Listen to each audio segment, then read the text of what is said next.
یہ کون ہے بابا؟ 15 سالہ نور نے اپنے بابا سے پوچھا، جو ایک بچی کا ہاتھ تھامے گھر کے اندر داخل ہو رہے تھے، جبکہ وہیں دور سے سیڑھیاں اترتے محراب نے بھی یہ منظر دیکھا تو وہیں سیڑھیوں پہ ٹک گیا۔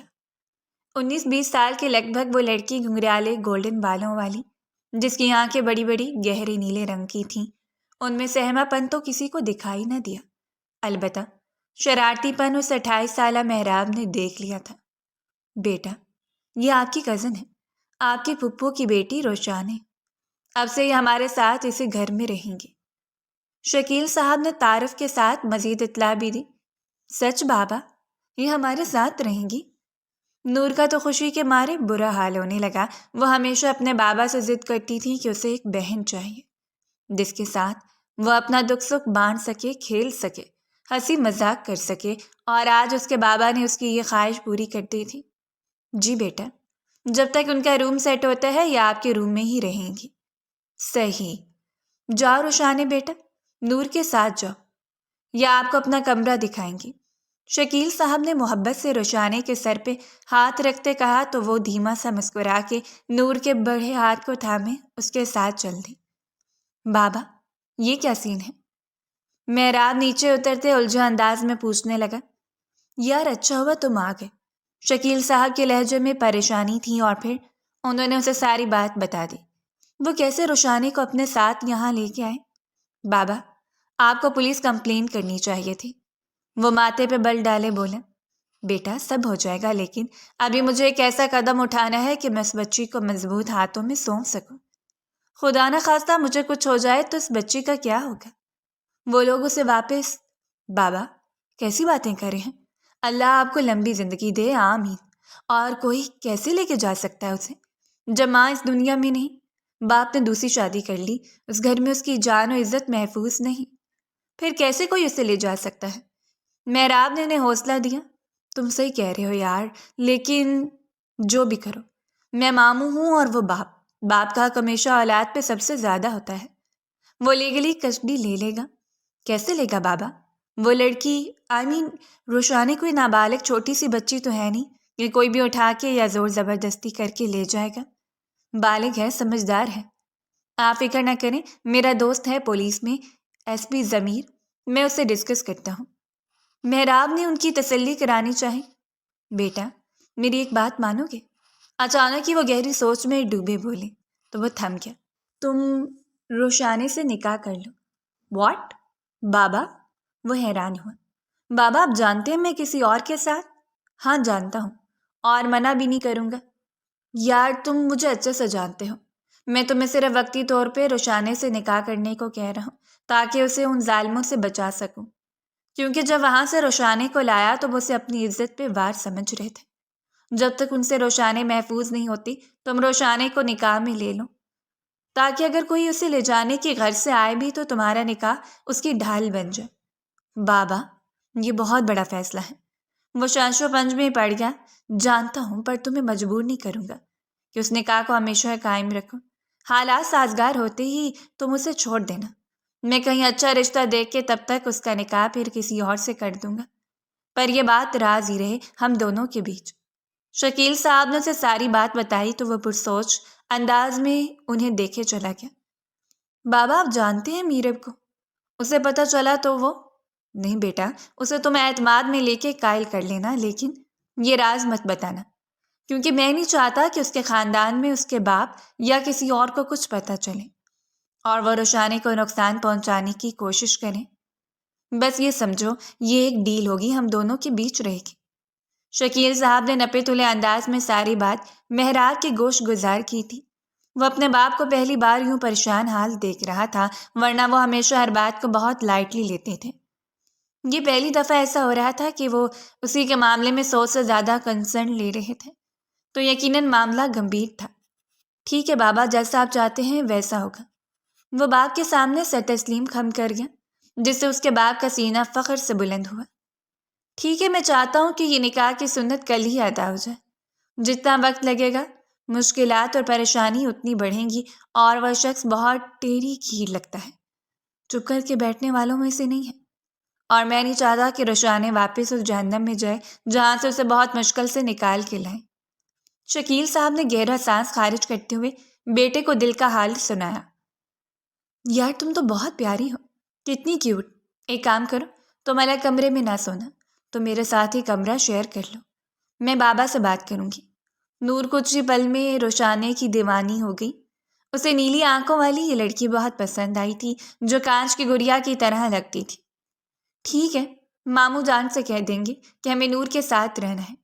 جتنی وہ پیاری تھی اس کی باتیں اس سے بھی زیادہ پیاری تھیں۔ وہ آپس میں گفتگو کر رہی تھی کہ دروازے پہ دستک ہوئی اور شکیل صاحب کمرے میں داخل ہوئے۔ روشانے بیٹا ٹھیک ہو نا؟ کوئی پریشانی تو نہیں؟ نہیں ماموں، ہم بالکل ٹھیک ہیں۔ نور اتنی پیاری ہیں کہ ایک منٹ کے لیے بھی نور نے ہمیں اداس نہیں ہونے دیا۔ نور کا ہاتھ تھامے روشانے نے پیار بھرے انداز میں کہا۔ نور بیٹا جاؤ، ملازمہ سے کہو کہ روشانے آپ ہی کے لیے جوس لے کے آئے۔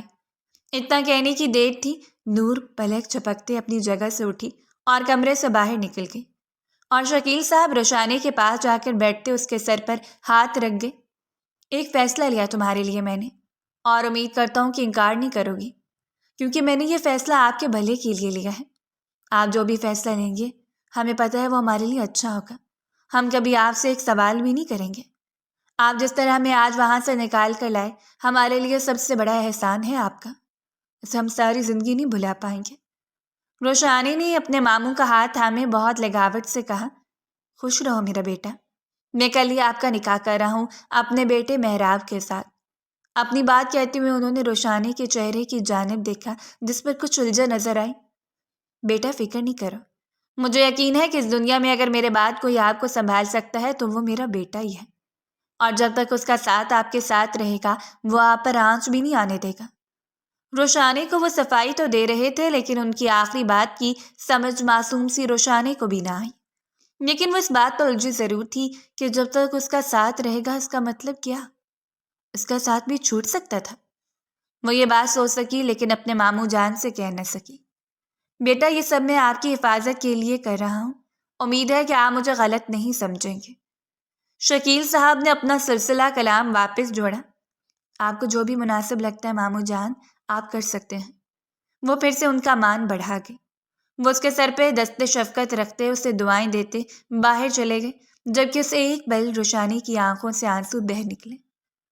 بظاہر مضبوط نظر آنے والی لڑکی کے اندر بھی دکھ بل رہے تھے، اور ان دکھوں کی وجہ اس کے اپنے تھے، خاص کر اس کا باپ جس نے اس کی ماں کے مرنے کے فوراً بعد ہی اگلے دن دوسری شادی کر لی تھی۔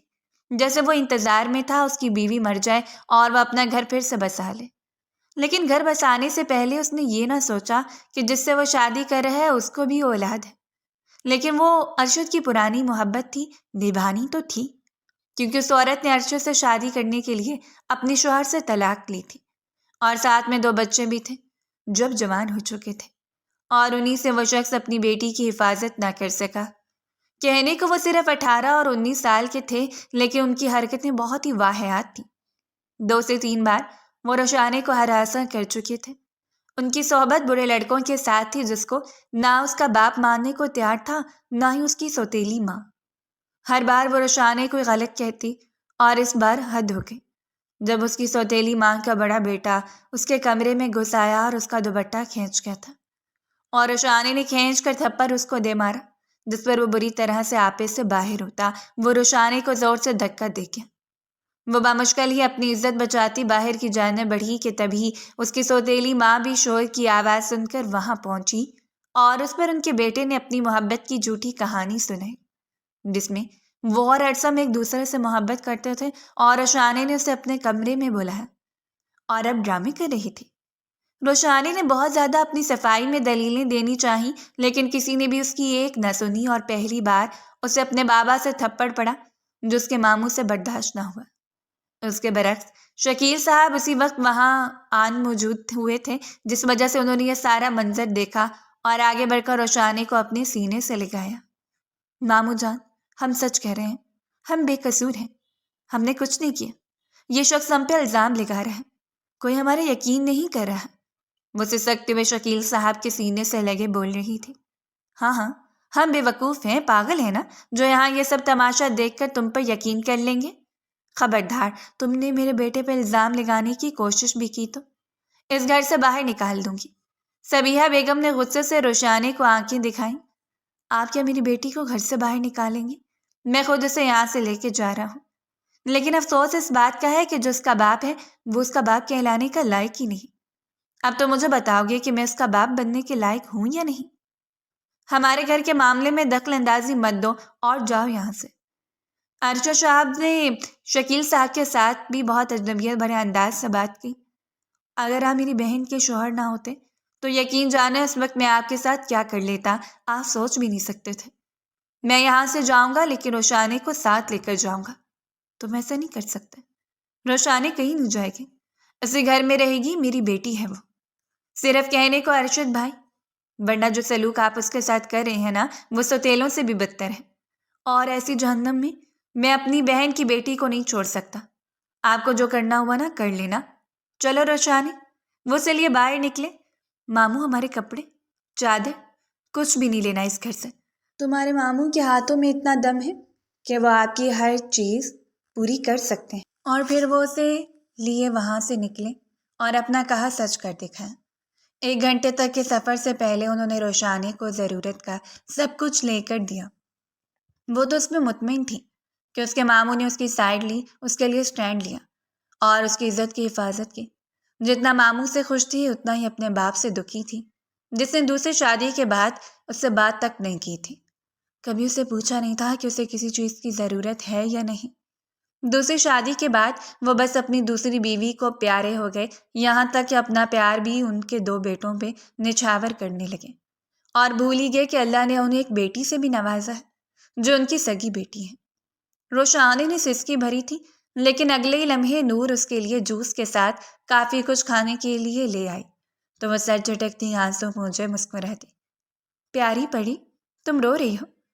16 سالہ نور کی نظروں سے روشانی کے آنسو چھپ نہ سکے۔ ارے نہیں، بس یوں ہی۔ وہ ٹال گئی۔ یس سر، آپ نے بلایا؟ وہ دروازے پہ دستک دیتی اندر آئی۔ یس مس میرب، پلیز سٹ۔ میرب بری طرح چونکی۔ وہ جو اسے میرب کہا کرتا تھا آج مس میرب کہہ رہا تھا۔ میرب کا چونکنا تو بنتا تھا۔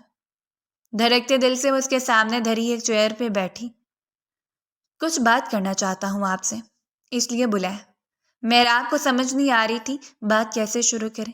1 مہینہ پہلے ہی محراب نے میرب سے اپنی پسند کا اظہار کرتے ہوئے اسے پرپوز کیا تھا۔ آج وہ اسے مزید انتظار تھمانے جا رہا تھا، جبکہ وہ میرب سے کہہ چکا تھا کہ وہ اسی ہفتے اپنے بابا کو ان کے گھر بھیجے گا۔ جی سر، کہیے، میں سن رہی ہوں۔ میرب نے اسے حوصلہ دیا تو وہ گہرا سانس بھرتے اس بات میں سر ہلاتا اسے دیکھنے لگا۔ اصل میں بات یہ ہے کہ میں فی الحال آپ کے گھر رشتہ نہیں بھیج سکتا، کچھ مسئلہ ہو گیا ہے۔ تو اس کی بات پوری سننے سے پہلے ہی میرب تلخیاں مسکرائی۔ سر، آپ سے کس نے کہا ہے کہ میں آپ کے انتظار میں بیٹھی ہوں؟ وہ ایک دم اس کی بات کو ٹوک گئی۔ کیا مطلب؟ محراب کے ماتھے پر بل پڑے۔ سر، مطلب یہ کہ میرا رشتہ طے ہو گیا ہے، میرے ماموں زاد کزن کے ساتھ۔ امیر تھوڑا کم ہے لیکن دل کا صاف ہے۔ وہ باتوں باتوں میں اسے سنا گئی۔ لیکن ہمارے بیچ تو کچھ بھی نہیں ہے سر۔ وہ پھر بات کو ٹوک گئی۔ ایکسکیوز می سر، میں آئی گو ناؤ؟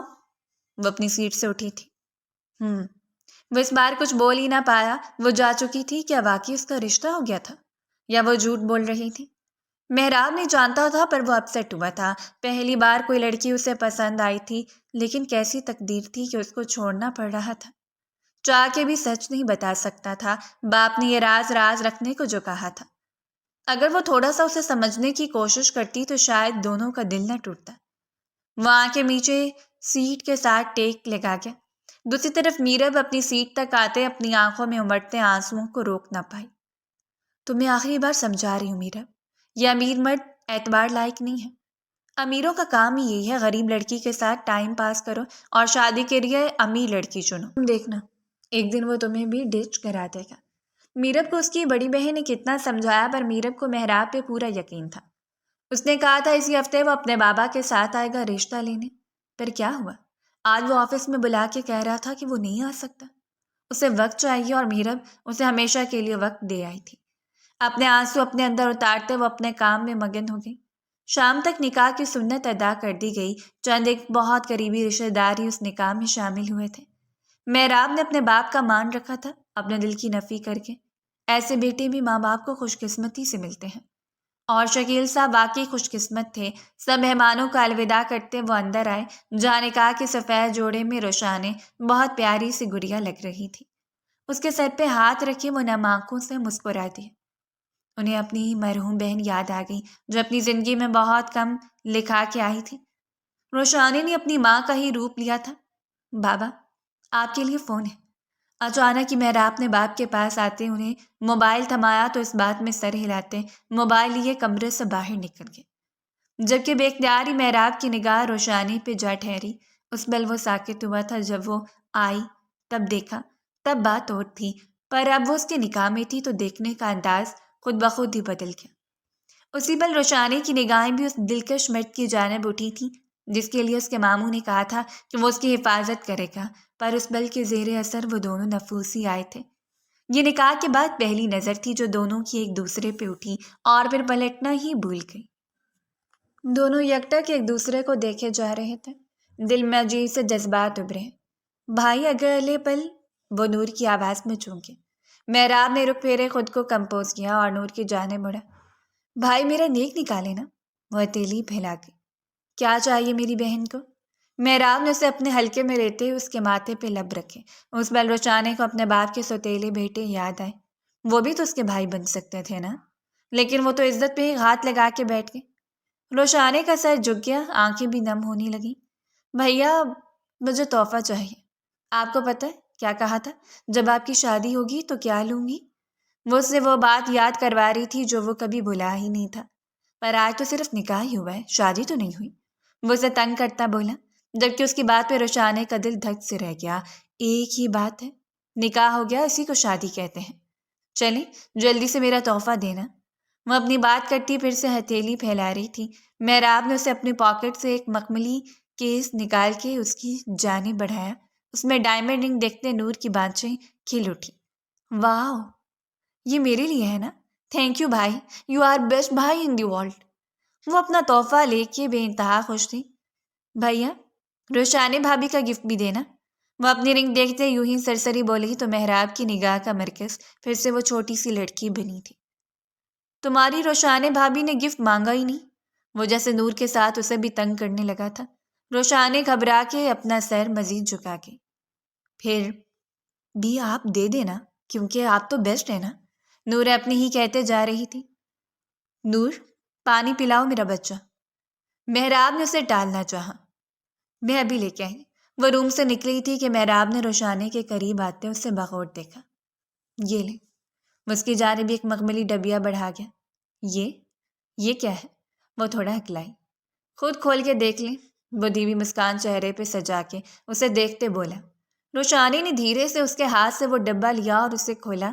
اس میں سے بھی ایک پیاری سی ڈائمنڈ رنگ نکلی جس نے روشانی کے چہرے کو مسکان بکھیر دی۔ آپ اسے ہمیں دینے کی بجائے پہنا بھی سکتے ہیں۔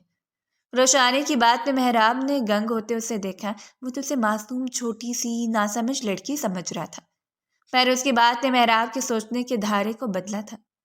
آپ کو میرے ہاتھ سے پہننی ہے؟ وہ تصدیق کر رہا تھا۔ یہ حق آپ کا ہی ہے۔ وہ ایک ہی جملے میں ساری بات مکمل کر گئی۔ محراب اس کے پاس بیٹھتے اس ڈبیا میں سے رنگ نکال کر اسے پہنا گیا، جس پر روشانی ایک دم حیران ہوتی محراب کو دیکھنے لگی۔ اس نے تو ایسے ہی کہہ دیا تھا، لیکن اسے یہ نہیں پتا تھا کہ محراب واقعی اس کی بات کو سنجیدگی سے لیتے ہوئے خود اسے انگوٹھی پہنا دے گا۔ دل ہی دل میں وہ لڑکی ایک پل کو خوش فہمی کا شکار ہوئی، لیکن نہیں جانتی تھی کہ پہلو میں بیٹھا شخص مکمل اس کا نہیں ہے۔ نکاح مبارک ہو۔ وہ جو خاموشی سے اٹھ کر جانے لگا تھا، اپنے عقب سے مدھم آواز سنتا انہی قدموں میں تھما اور رخ پھیر کر اس کی جانب دیکھنے لگا۔ اسے سمجھ نہ آئی کیا اس کو بھی جواب میں خیر مبارک کہنا چاہیے تھا؟ کیا یہ نکاح دونوں کے لیے خیر لانے والا تھا؟ وہ نہیں جانتا تھا، لیکن اس معصوم لڑکی کی امید بھری آنکھوں کو وہ اداس بھی نہیں دیکھنا چاہتا تھا۔ خیر مبارک، آپ کو بھی مبارک ہو۔ اور فائنلی اس کی زبان نے وہ الفاظ ادا کیے جس پر وہ نیلی آنکھوں والی پری خوبصورت مسکان دیکھ گئی۔ اس کے جانے کے بعد نور اندر آئی تو روشانی کی انگلی میں رنگ دیکھ کے بے انتہا خوش ہوئی اور اسے چھیڑتے ہوئے گلے لگا کے۔ نور اس بات پہ بے تحاشا خوش تھی کہ اب روشانی ہمیشہ کے لیے اسی گھر میں رہے گی، پر حقیقت اور آنے والے وقت سے کوئی بھی واقف نہ تھا۔ میرا، رونا بند کرو، اب جو ہونا تھا سو ہو گیا، اب تم دوبارہ اس شخص کا نام بھی نہیں لوگی اپنی زبان سے۔ میں نے تو تمہیں پہلے ہی وارن کیا تھا کہ یہ جو امیر لڑکے ہوتے ہیں نا، یہ صرف غریب لڑکیوں کو ٹائم پاس کے لیے استعمال کرتے ہیں، اور جب ان کا گھر بسانے کا وقت آتا ہے تو ان کا انتخاب ہمیشہ ان کی ہم پلا لڑکی کا ہی خاندان ہوتا ہے۔ غریب کی بیٹی ان کے لیے ہمیشہ ایک ٹیشو پیپر ہے۔ پر شکر ہے کہ تمہیں وقت رہتے اس چیز کی سمجھ آ گئی ہے اور تم مزید برباد ہونے سے بچ گئی ہو۔ میری بہن، اب بھی مانو تو ارحم سے شادی کے لیے ہاں کر دو، وہ اب بھی تمہارے انتظار میں ہے۔ سحر نے اپنی چھوٹی بہن میرب کو ایک بار پھر سے سمجھاتے ہوئے کہا۔ آپ ہی کیا محبت کو بھلا دینا اتنا آسان ہوتا ہے؟ وہ سحر کی گود میں سر رکھ کے ہچکی بھرتے ہوئے بولی۔ جو محبت تکلیف کا باعث بنے اسے بھلا دینا چاہیے، بلکہ چھوڑ دینا چاہیے۔ میں تو تمہارے سامنے زندہ مثال ہوں، مجھے دیکھ لو۔ محبت بھی کی، نکاح بھی، اور ہوا کیا؟ نکاح کر کے چھوڑ کے چلا گیا۔ کہاں ہے 2 سالوں میں؟ اب تک نہیں پتہ چل سکا۔ تو خود سوچو میں کہاں ہوں؟ بیچ مجھار میں وہ شخص مجھے چھوڑ گیا۔ میں نہیں چاہتی کہ آنے والے وقت میں تمہارا حال بھی میرے جیسا ہو، اس لیے میں چاہتی ہوں کہ ارحم کو چن لو، ان سے شادی کرو، اپنا گھر بساؤ۔ مجھے یقین ہے وہ ایک اچھا انسان ہے، تم سے محبت کرتا ہے اور تمہارا ساتھ بھی دے گا۔ امیر نہیں تو کیا ہوا، لیکن تمہیں خوش رکھے گا۔ سحر کی باتوں کا ہی اثر تھا کہ میرب کچھ حد تک مطمئن ہوئی تھی، ورنہ کل سے اس کے دل میں اتنا غبار بڑھ چکا تھا کہ اسے نہیں لگتا تھا کہ وہ اب دوبارہ سانس لے پائے گی۔ چلو اٹھو، عصر کا وقت ہو رہا ہے، وضو بناؤ اور نماز ادا کرو، کیونکہ نماز پڑھنے سے ہی دلوں کو سکون ملتا ہے۔ سحر نے پیار سے اس کے گال پر ہاتھ پھیرتے ہوئے کہا تو میرب اس بات میں سر ہلاتے ہوئے اٹھ گئی۔ آہ! وہ چلائی تھی۔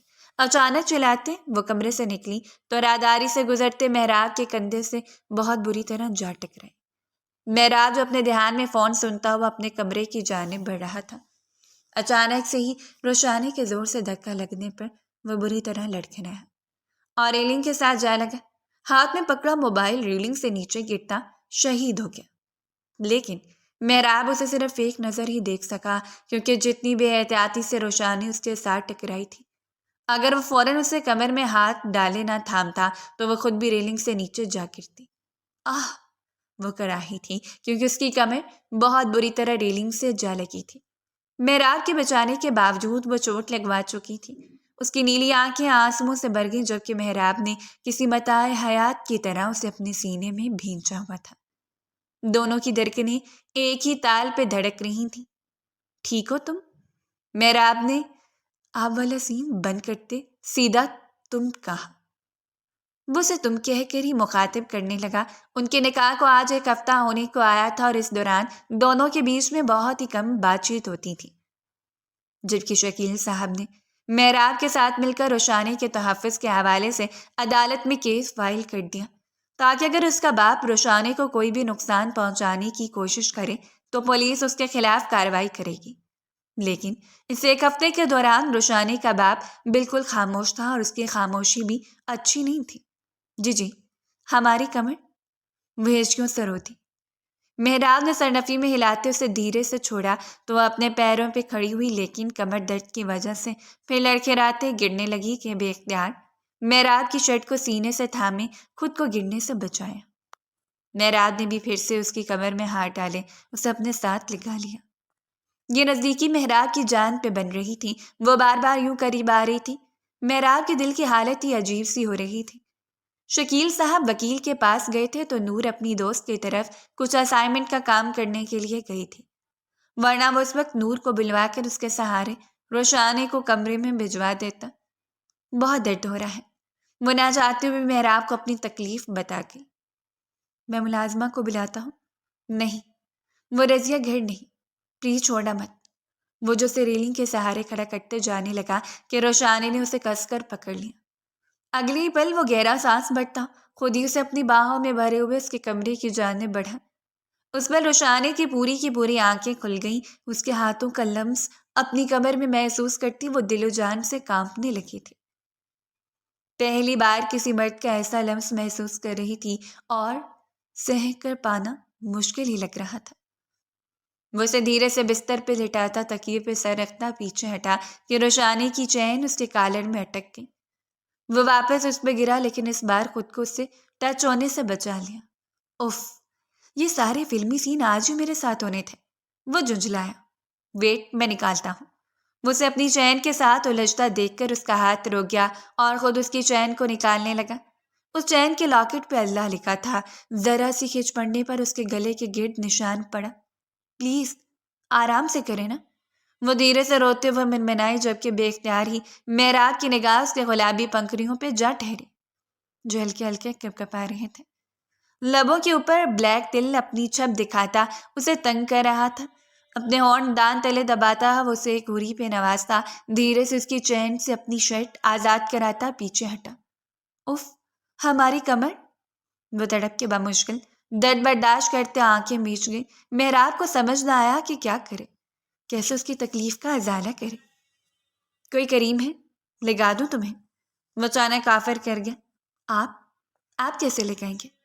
وہ الجھے ہوئے بولی۔ ہاتھوں سے۔ 1 منٹ، میرے روم میں ہے، میں لے کے آتا ہوں۔ وہ باہر نکل گیا اور کچھ دیر بعد وہ واپس آیا۔ اس دوران تو روشانی اپنا سانس ہی روکے بیٹھ گئی۔ آپ مت کریں پلیز، وہ جھجکتے ہوئے اسے روک رہی تھی۔ کرنے دو ورنہ تکلیف برقرار رہے گی۔ وہ اسے واپس تکیے پہ لٹاتا دروازہ لاک کرایا۔ کروٹ لو روشانی۔ وہ ہمیشہ اسے پورے نام سے پکارا کرتا تھا۔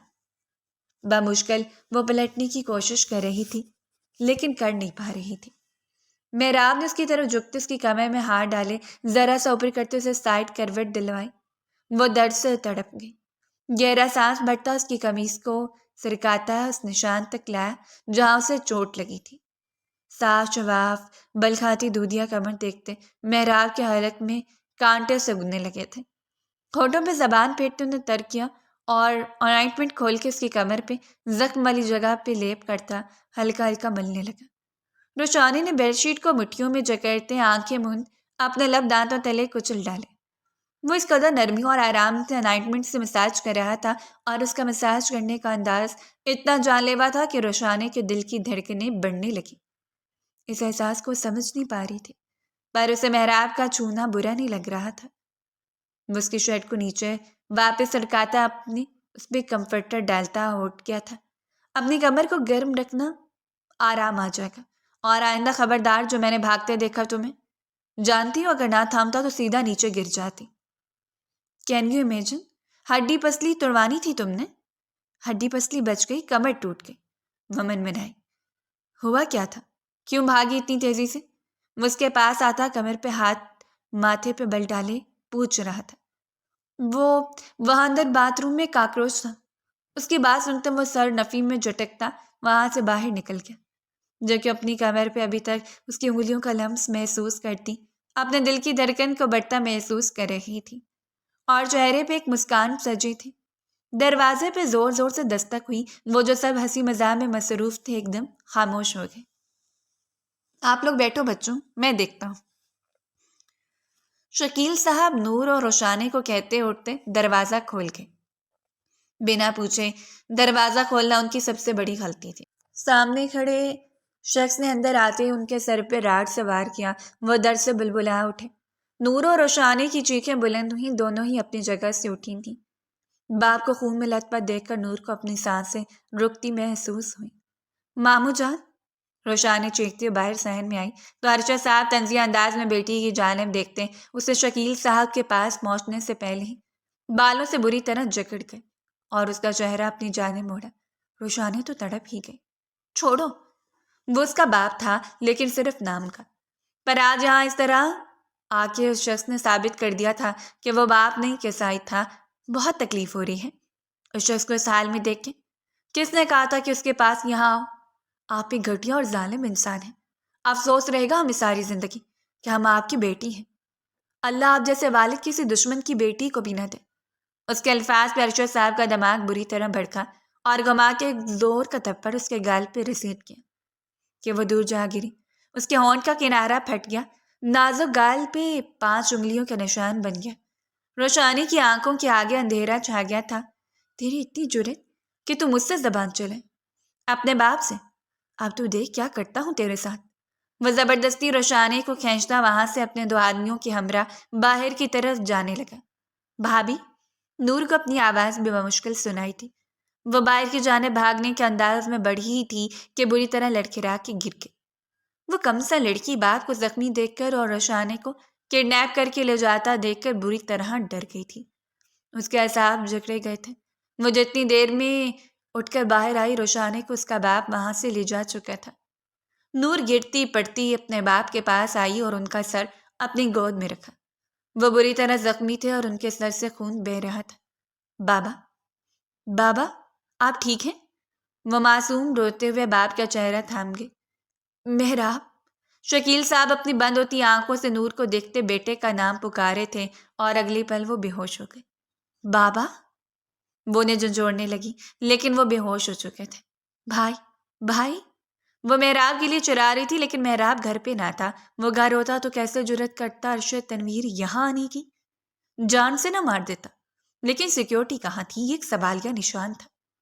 نور گرتی پڑتی اندر جاتی، ٹیبل سے موبائل اٹھاتی، کامتے ہاتھوں سے محراب کو کال ملاتی۔ میرب کا آج نکاح تھا اور محراب کو خبر ملی تو وہ وہاں پہنچ گیا۔ وہ میرب کو روکنا چاہتا تھا، اسے سمجھانا چاہتا تھا کہ وہ دھوکے باز نہیں، وہ غلط سمجھ رہی ہے، پر اس کی ملاقات کون کرواتا؟ ابھی وہ کچھ کہتا کہ اس کے موبائل پہ نور کی کال آنے لگی۔ نکاح کے وقت اچانک میرب کی نگاہ سامنے کھڑے محراب پر جا ٹکی۔ اس کے دل میں ایک ٹیس اٹھی تھی۔ اسے لگا وہ آگے بڑھے گا، اس نکاح کو روکے گا، لیکن ایسا کچھ نہیں ہوا۔ موبائل اس نے کان سے لگایا ہوا تھا اور نظریں اس کے سامنے اسٹیج پہ بیٹھی میرب پر تھیں۔ اس کے لیے فیصلہ کرنا بہت مشکل تھا۔ ایک طرف اس کا باپ ہاسپٹل میں تھا، دوسری طرف بیوی کڈنیپ ہو گئی تھی، اور یہاں وہ اپنی پہلی محبت کو پانے کے لیے اس کا نکاح روکنے آیا تھا، شادی کو روک دینے آیا تھا۔ میرب کو سب سچ بتانے آیا تھا، لیکن شاید بہت دیر ہو چکی تھی۔ وہ چاہ کر بھی اپنے قدم آگے نہیں بڑھا پایا۔ ایک حسرت بھری نگاہ اس نے جالی کے گھونگھٹ میں لپٹی میرب پہ ڈالی۔ مولوی صاحب نکاح پڑھانا شروع ہو چکے تھے۔ اسی دوران دل پہ پتھر رکھ کے محراب نے پیچھے قدم بڑھانے کا فیصلہ لیا۔ وہ اپنی بیوی، اپنی عزت کو یوں نہیں چھوڑ سکتا تھا، اپنے باپ کا سر نیچا نہیں کر سکتا تھا۔ بالآخر آج ہی اس نے اپنی محبت کی قربانی دے دی۔ الٹے قدم پیچھے ہوا اور وہیں میرب نے نکاح قبول کر لیا۔ محبت تو محرم سے ہی اچھی لگتی ہے، باقی سب تو حرام اور بدنامی کی طرف لے کر جاتی ہیں۔ اب وقت اور قسمت نے ہی فیصلہ کرنا تھا کہ محراب کا روشانے سے نکاح اور میرب کا ارحم سے نکاح کہاں تک پائیدار رہ سکتا تھا۔ یہ آگے بڑھ کر محبت تک جاتا یا سمجھوتے پہ ختم ہو جاتا؟ وہ جیسے ہی ہاسپٹل میں داخل ہوا، نور وہیں موجود تھی، اس کا دوست ایس پی ضمیر بھی وہیں تھا۔ ضمیر کو سیکیورٹی گارڈ سے سب پتہ چلا تھا۔ معتدل سیکیورٹی گارڈز کو ارشد نے اپنے آدمیوں کے ساتھ زخمی کیا تھا اور اندر گھس گیا تھا۔ ضمیر محراب سے پہلے گھر پہنچا اور ڈرائیور کی مدد سے شکیل صاحب کو ہاسپٹل لے کر آئے تھے۔ نور بھی ساتھ ہی، انہیں ہاسپٹل آتے ہی ICU میں منتقل کر دیا گیا تھا۔ ضمیر نے فون پہ محراب کو ساری اطلاع دی۔ کچھ ہی دیر میں نور محراب کو آتا ہوا دیکھ کر بھاگتی ہوئی اس کے سینے سے لگی اور بے تحاشا رونے لگی۔ بھائی، بابا کو دیکھو نا، کیا ہو گیا ہے؟ کچھ نہیں ہوا گڑیا، میرے بچے، کچھ نہیں ہوگا، بابا ٹھیک ہو جائیں گے، فکر نہیں کرو۔ وہ اس کے آنسو پوچھتا ہوا اس کے ماتھے پہ بوسہ دیتے اس کے سر سے سرکتی شال واپس ٹھیک کرنے لگا۔ محراب، فکر نہیں کرو، شخص کے اڈے کا پتہ چل چکا ہے، اسی شہر میں ہے، سب ٹھیک ہو جائے گا، صرف تمہارے آرڈر کا ویٹ ہے، جیسے تم چاہو گے کہو گے ویسا ہی بہتر ہوگا کہ ہم قانون کی مدد لیں۔ وہ شخص ناجائز اور ناحق تمہاری بیوی کو لے کر گیا ہے، اور ویسے بھی سیکیورٹی خدشات تو پہلے سے تھے، تو اس معاملے میں پولیس ہمارے بہت مدد کر سکتی ہے۔ ضمیر نے محراب کو تفصیلاً آگاہ کیا۔ میں نہیں چاہتا کہ میری بیوی کے حوالے سے پولیس اسٹیشن میں کوئی بھی بات کھلے، یہ سب بہت رازدار انداز میں ہونا چاہیے۔ ضمیر، کیا تم اس میں میری مدد کر سکتے ہو؟ یہ بھی یار کوئی کہنے کی بات ہے۔ ٹینشن مت لو، جیسا تم چاہو گے ویسا ہی ہوگا۔ بابا کیسے ہیں؟ راڈ سر پہ مارا گیا ہے یار، کافی خون بہہ گیا تھا، لیکن ڈاکٹر کہہ رہے ہیں پوری کوشش کریں گے، اللہ خیر کرے گا، فکر نہیں کرو۔ کچھ دیر بعد ڈاکٹر نے شکیل صاحب کے خطرے سے باہر ہونے کی اطلاع دی، لیکن انہیں ابھی تک ہوش نہیں آیا تھا۔ محراب نور کو شکیل صاحب کے پاس چھوڑتا سیکیورٹی سخت کرتا وہاں سے نکلا۔ اب اسے اپنا دوسرا فرض ادا کرنا تھا، اپنی بیوی کو بچانا تھا جو واقعی اس کا انتظار کر رہی تھی۔ کوئی ہے؟ پلیز دروازہ کھولو، کوئی ہے؟ وہ روئے جا رہی تھی، لیکن کوئی بھی اس کی پکار سننے والا نہیں تھا۔ یا اللہ، ہماری مدد کرو، نہ جانے ماموں کا کیا حال ہوگا۔ اے اللہ، ایسا باپ کسی کو نہ دے۔ وہ بے بسی سے اللہ سے دعائیں مانگ رہی تھی، اسے نہ جانے یہاں بن کے کتنا وقت گزر گیا تھا۔ وہ نہیں جانتی تھی، لیکن وہ اتنا ضرور جانتی تھی کہ اس کے باپ کا جو بھی مقصد تھا وہ نیک نہیں تھا۔ وہ اسے یہاں لے کر آیا تھا تو اس کے پیچھے ضرور اس کی کوئی چال تھی، اور یہ ساری چالیں اس کی سوتیلی بیوی ہی رچا رہی تھی۔ رو رو کر رشانے کا گلا خشک ہو گیا، وہ نیچے زمین پر بیٹھتی چلی گئی۔ دیوار کے ساتھ ٹیک لگائے وہ اپنے ماموں کے بارے میں سوچے چلے جا رہی تھی اور ان کے لیے مسلسل دعائیں مانگ رہی تھی۔ آنکھیں مینچے وہ اپنے اللہ کے ساتھ باتیں کر رہی تھی کہ تبھی دروازہ دھاڑ کی آواز سے کھلا اور اس کی سوتیلی ماں اس کے باپ کے ساتھ اندر داخل ہوئی۔ پکڑو یہ ڈریس اور فوراً تیار ہو جاؤ، ابھی اسی وقت تمہارا نکاح ہے، ہم کسی سے کوئی نکاح نہیں کریں گے، سمجھی آپ؟ روشانے اپنی جگہ سے کھڑی ہوتی ہوئی لرزتی آواز میں بولی، جبکہ اس کا پورا جسم کانپے جا رہا تھا۔ وہ محسوس کر رہی تھی کہ وہ بالکل اکیلی ہے، اس وقت کسی اپنے کی شدید ضرورت تھی، لیکن اس کے پاس کوئی بھی نہیں تھا، اور سامنے کھڑے دونوں نفوس اس کے دشمن تھے۔ تم یہ نکاح نہیں کرو گی، ابھی تھوڑی دیر میں چودھری سخاوت آ جائے گا اور تو مجھے تیار چاہیے، سمجھے تم؟ ارشد صاحب نے بیٹی کو غصے سے للکارا۔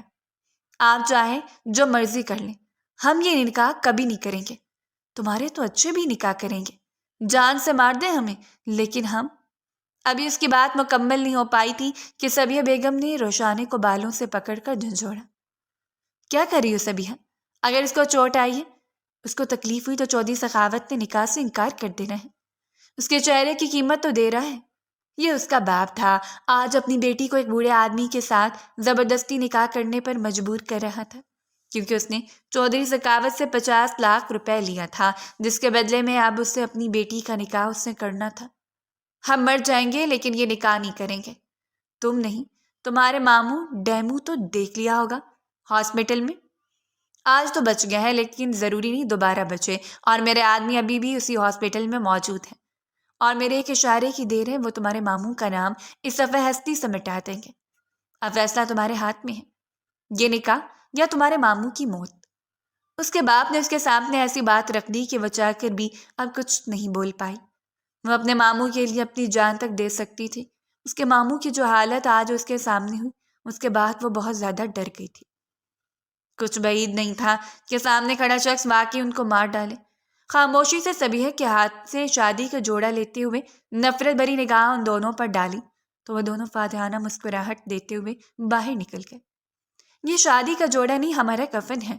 ماموں جان، آپ نے تو کہا تھا کہ آپ کا بیٹا ہماری حفاظت کرے گا۔ یہ کیسی حفاظت ہے کہ آج ہمارے نکاح پر نکاح کیا جا رہا ہے اور وہ یہاں ہے ہی نہیں، ہمیں یہاں کڈنیپ کر کے لے آئے اور ان کا کوئی بھی پتہ نہیں کہ وہ کہاں ہیں۔ کاش محراب آپ آ جاتے، ہمیں بچا لیتے۔ یہ دل آپ کے لیے دھڑکنے لگا تھا۔ ہمیں نہیں پتا محبت کیا ہے، لیکن اتنا جانتے ہیں کہ آپ سے نکاح ہوا ہے اور آپ ہی ہمارا سب کچھ ہیں۔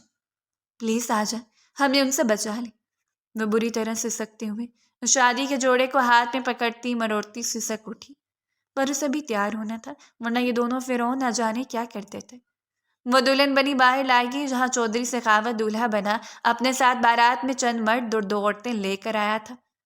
روشانے نے اپنا چہرہ کامدار دوپٹوں سے ڈھانپ رکھا تھا، لیکن چودھری سخاوت جانتا تھا ارشد کی بیٹی بہت خوبصورت ہے۔ وہ ایک جھلک اس کی بہت عرصہ پہلے دیکھ چکا تھا، اس لیے تو قرضے کے طور پر ارشد کو منہ مانگی رقم دے دیا کرتا تھا، جو اب کل ملا کر 50 لاکھ ہو چکی تھی۔ اب ظاہری بات ہے ارشد وہ رقم واپس تو نہیں کر سکتا تھا، تو بدلے میں اس نے ارشد کی بیٹی مانگ لی۔ اب اتنے بڑے قرض سے چھٹکارا حاصل کرنے کے لیے ارشد نے اپنی بیٹی کو بیچ دیا۔ ایسے باپ بھی دنیا میں ہوتے ہیں جو اپنے آپ کو بچانے کے لیے اپنی ہی اولاد کو داؤ پر لگا دیتے ہیں۔ مولوی صاحب نکاح شروع کریں، ارشد صاحب نے روشانی کے بیٹھتے وہاں موجود مولوی سے کہا۔ روشانی ارشد ولد محمد ارشد، آپ کا نکاح چودھری سخاوت سے 10,000 سکہ رائج الوقت طے پایا ہے کہ آپ کو یہ نکاح قبول ہے؟ مولوی صاحب نے نکاح پڑھانا شروع کیا۔ کچھ پل کے لیے حال میں سناٹا چھا گیا۔ بولو بیٹا، کیا تمہیں یہ نکاح قبول ہے؟ مولوی صاحب نے دوبارہ سے پوچھا۔ نہیں مولوی صاحب، ہم یہ نکاح قبول نہیں کر سکتے۔ وہ اپنے آنسوؤں پہ ضبط کرتی بہت ہمت کر کے بولی۔ اپنی بکواس بند کرو، جتنا مولوی صاحب پوچھ رہے ہیں تو اتنا ہی جواب دو۔ ارشد صاحب آگے بڑھ کے غصے سے ضبط کرتے بولے، کیوں گنہگار ہو رہے ہیں آپ؟ نہیں کر سکتے ہم نکاح، کیونکہ ہم آلریڈی کسی کے نکاح میں ہیں، اور نکاح کے اوپر نکاح نہیں ہو سکتا۔ آپ چاہتے ہیں کہ ہم یہ نکاح کریں تو پہلے ہمارا پہلا نکاح ختم کروائیں، اس کے بعد ہی دوسرا نکاح ہوگا۔ صحیح کہا مولوی صاحب ہم نے۔ پہلی بار روشانے نے اپنے دماغ کی بتی جلائی اور وہاں موجود ہر فرد کو حیران کر دیا۔ اگر لڑکی پہلے سے کسی کے نکاح میں ہے تو اس کا دوبارہ نکاح نہیں ہو سکتا، یہ جائز ہی نہیں ہے۔ آپ پہلا نکاح منسوخ کر رہے، اس کے بعد ہی دوسرا نکاح ہو سکتا ہے۔ وہ بھی سامنے ارشد صاحب کی طرف دیکھتے ہوئے متانت والے انداز میں کہا، یہ جھوٹ بول رہی ہے، ایسا کچھ نہیں ہے۔ آپ نکاح پڑھائیں، یہ صرف خود کو بچانے کے لیے ایسا کہہ رہی ہیں۔ ارشد صاحب بالکل نہیں مانے۔ مولوی صاحب، ہمارے ماموں جان نے ہمیں یہاں سے لے جاتے ہی ہمارا نکاح کر دیا تھا، ثبوت بھی ہے ہمارے پاس۔ روشانے نے فوراً جواب دیا، مولوی صاحب میں آپ سے کہہ رہا ہوں نکاح پڑھائیں۔ ارشد صاحب آپ کی بات ٹھیک ہے، لیکن وہ بچی جو کہہ رہی ہے اس کے پاس ثبوت ہے تو نہیں ہو سکتا۔ مولوی صاحب نے اپنے ہاتھ کھڑے کر لیے۔ تو ٹھیک ہے ارشد، کوئی بات نہیں، نکاح نہیں ہو سکتا تو بغیر نکاح کے لیے جاتا ہوں، مجھے کوئی اعتراض نہیں۔ تم بتاؤ کیا کہتے؟ کیونکہ لڑکی تو آج میں لے کر جاؤں گا۔ چودھری سخاوت نے اپنی گھنی داڑھی پر ہاتھ پھیرتے ہوئے تکبر سے کہا۔ ٹھیک ہے۔ ارشد صاحب نے بھی دانت کچکچاتے ہوئے بیٹی کی طرف دیکھا اور چودھری صاحب کو اجازت دے دی۔ نہیں، چھوڑو ہمارا ہاتھ بابا جان۔ بابا جان اللہ کا واسطہ ہے آپ ہمیں بچا لیں، اس سے چھوڑے ہمیں۔ وہ چلا رہی تھی لیکن اس کا باپ اپنے کان سے کھڑا تھا۔ وہ ایک پل کے لیے بھی اس نے اپنی روتی بلکتی بیٹی کی جانب نہیں دیکھا۔ اس سے پہلے کہ چودھری سخاوت روشانے کو لے کر گھر کی دہلیز پار کرتا بڑے دروازے سے اندر آتی، پولیس کو دیکھ کر اس کی گرفت روشانے کی کلائی پہ ہلکی ہوئی تو اس نے اپنا ہاتھ زبردستی اس کے ہاتھ سے چھڑایا اور سامنے سے آتے محراب کی جانب بھاگی۔ اسے اپنی طرف آتا دیکھ کر سختی سے اپنے لبوں کو بھینچا، کیونکہ وہ شادی کے جوڑے میں تھی۔ اس کا کیا مطلب تھا؟ مطلب وہ نکاح پہ نکاح کر رہی تھی۔ وہاں پہ مولوی صاحب کو دیکھ کر محراب کے ماتھے پر انگنت بل پڑے۔ ابھی وہ اپنا غصہ ظاہر کرتا کہ اس سے پہلے روشانے بھاگتی اس کے سینے سے لگی۔ اس لمحے وہ ہوش میں آتے روشانے کو دیکھنے لگا، جس نے اس کے گرد اپنی باہیں پھیلائیں، سسکتے ہوئے اس کے سینے میں چہرہ چھپایا۔ کہاں تھے آپ؟ ہم کب سے آپ کا انتظار کر رہے تھے، اتنی دیر لگا دی آنے میں۔ اس کے سینے میں چھپی اسے اس کے لیے شکوے کر رہی تھی۔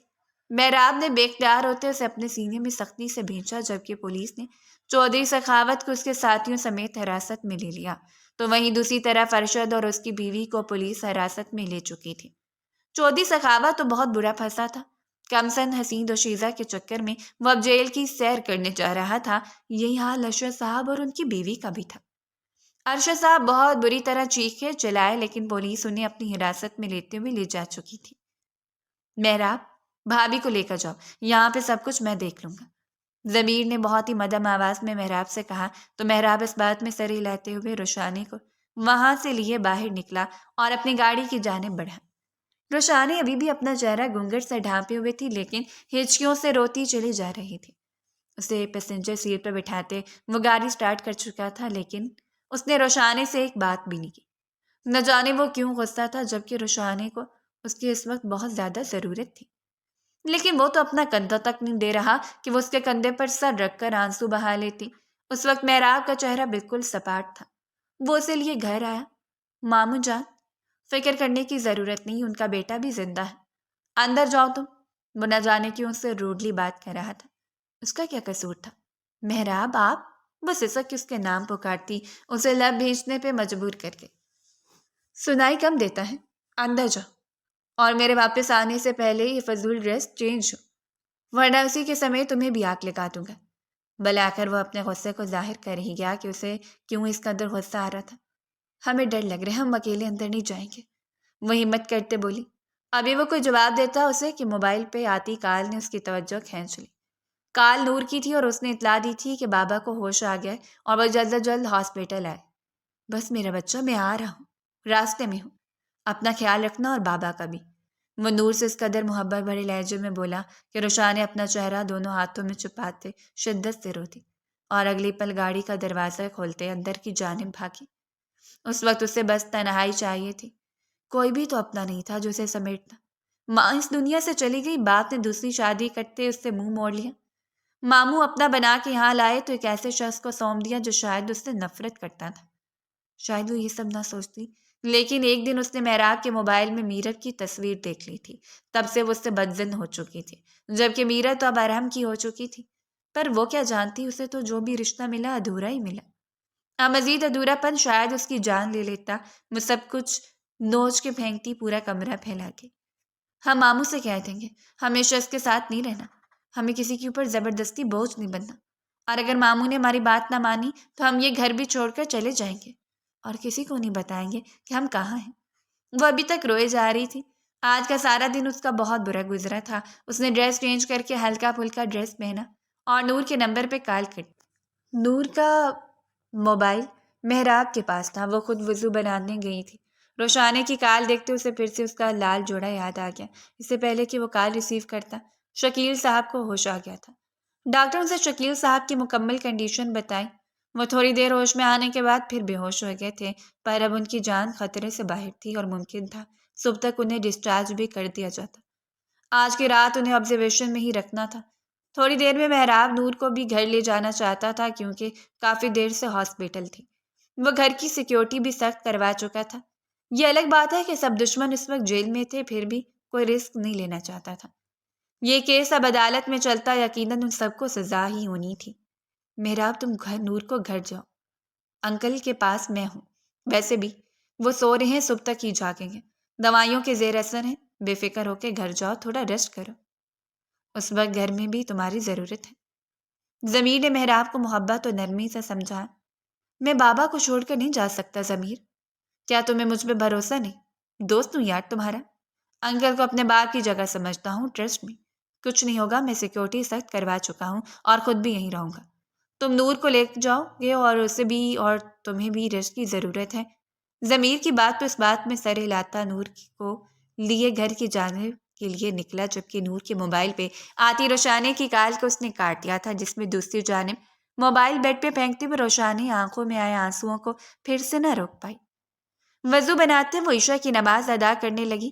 دونوں بہن بھائیوں میں سے کوئی بھی اسے اس کی ماموں کی خیر خیریت نہیں بتا رہا تھا۔ کہاں قصور تھا اس کا، وہ سمجھ نہیں پا رہی تھی۔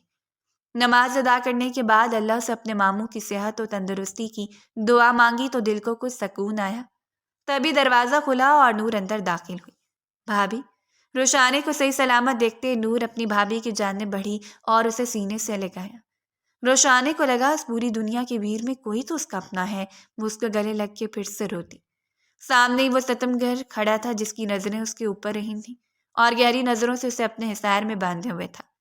نور سے ماموں کی ساری خیریت پوچھتے وہ سب کچھ بھلا بیٹھی تھی۔ برا وقت تھا، ٹل گیا تھا۔ شکیل صاحب گھر آ چکے تھے۔ روشانے ایک منٹ کے لیے بھی ان سے الگ نہیں ہو رہی تھی۔ اسے ڈر تھا کہ اس نے ماموں کو ایک پل کے لیے چھوڑا تو پھر سے نہ کھو دے۔ ان کی دن رات خدمت کی اور وہ بھول گئی کہ اس نے یہاں سے تو چلے جانا تھا۔ محراب بیٹا، جس وجہ سے نکاح ہوا تھا تقریباً وہ وجہ ختم ہو گئی ہے، تو تم چاہو تو اس نکاح کو ختم کر سکتے ہو۔ میں تمہیں مزید اس نکاح کے بوجھ تلے نہیں رہنے دینا چاہتا۔ تمہاری محبت کوئی اور لڑکی ہے تو روشانے کو آزاد کر کے تم خود بھی آزاد ہو جاؤ اور اپنی زندگی میں آگے بڑھ جاؤ۔ شکیل صاحب کی بات پر محراب نے انہیں دیکھتے ہی چلا گیا، جبکہ دروازے کے اس پار کھڑی روشانے کو لگا اس کے پیروں تلے سے زمین کھسکی ہے۔ مطلب یہ نکاح، یہ اصلی نکاح نہیں تھا؟ اچانک سے اس کے اندر آ کر پوچھنے پر وہ دونوں چونکے۔ ماموں جان، کیا ہمارا نکاح محراب کے ساتھ نکلی کا ہوا تھا؟ بیٹا ایسی تو بات نہیں، ایسا کیوں سمجھا؟ شکیل صاحب سٹ پٹا گئے۔ تو پھر آپ اس نکاح کو ختم کرنے کی بات کیوں کر رہے ہیں؟ ایک منٹ، آپ نے زبردستی ہمارا نکاح محراب سے کیا تھا؟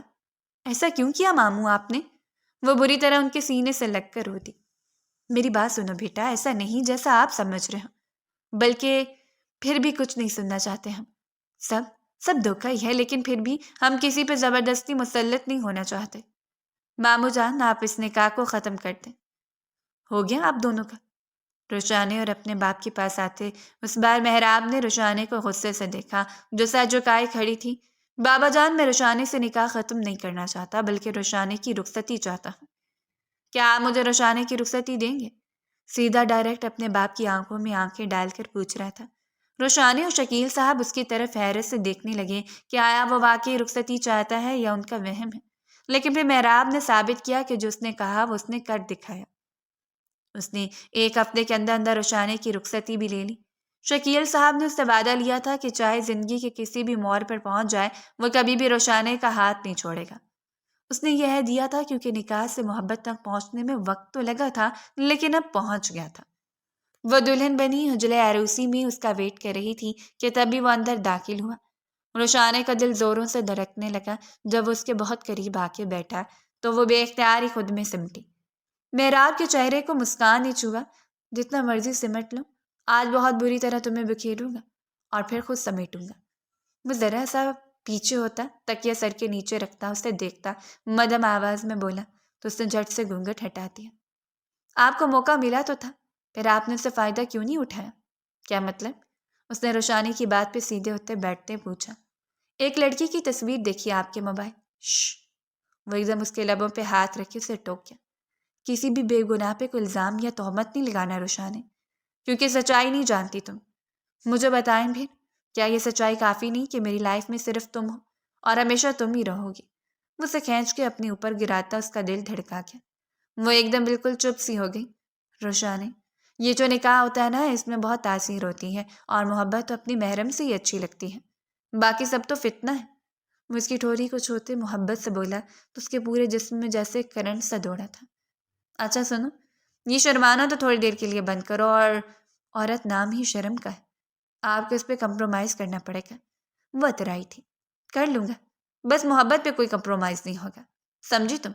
وہ دھیرے سے اس کے لبوں پہ جھکتا اس میں حاوی ہونے لگا۔ وہ سسک اٹھی، لیکن آج محراب کی محبت اور جنون کے آگے کچھ نہ کر سکی، اور اس نے پھر ہلکی پھلکی مزاحمت بھی ترک کر دی اور اپنا آپ اسے سونپ دیا۔ دکھوں کے بادل چھٹے تو ہر منظر واضح ہو گیا اور دل بھی صاف ہو گیا۔